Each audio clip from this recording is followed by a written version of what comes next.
Let's welcome back in Tyler Page, CEO of Cipher Digital, in a CNBC exclusive. Tyler, good to have you back on. Part of Bird's note here is that a lot of these, what they call Bitcoin to data center conversions, which you guys are, like a Hut 8, kind of like a TeraWulf, are going to rely on big deals from the biggest hyperscalers, the Googles, the Amazons, the Metas of the world. You have visibility into your pipeline. Is that pipeline robust?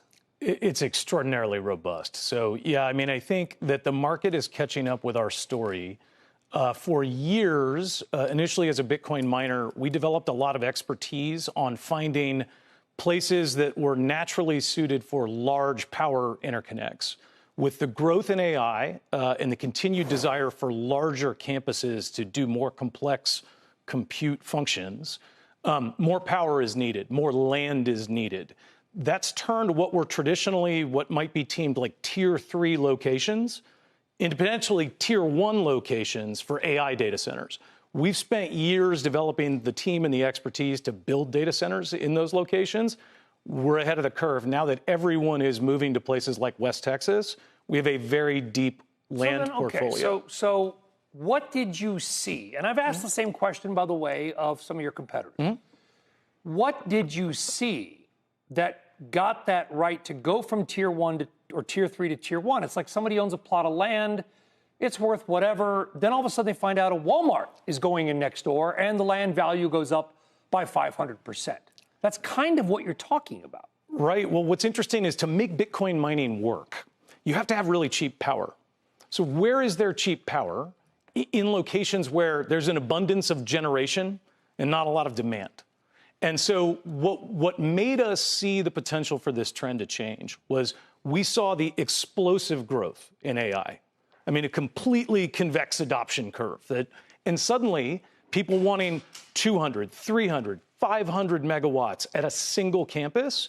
And we started asking the question as a non-incumbent, where are you going to find that in Northern Virginia?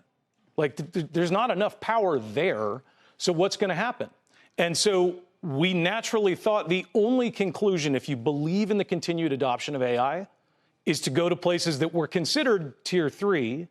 And I think the whole market is starting to realize that maybe that was actually backwards. Is there any latency or so the farther away these data centers are, does that affect how quickly Gemini gives me an answer or helps someone at work? So, initially that was the pushback from the incumbents. And so the questions we asked were like, well, let me ask you this. If a massive fiber line runs east to west across Texas under I-20, and we can get access to that fiber line, data travels at the speed of light.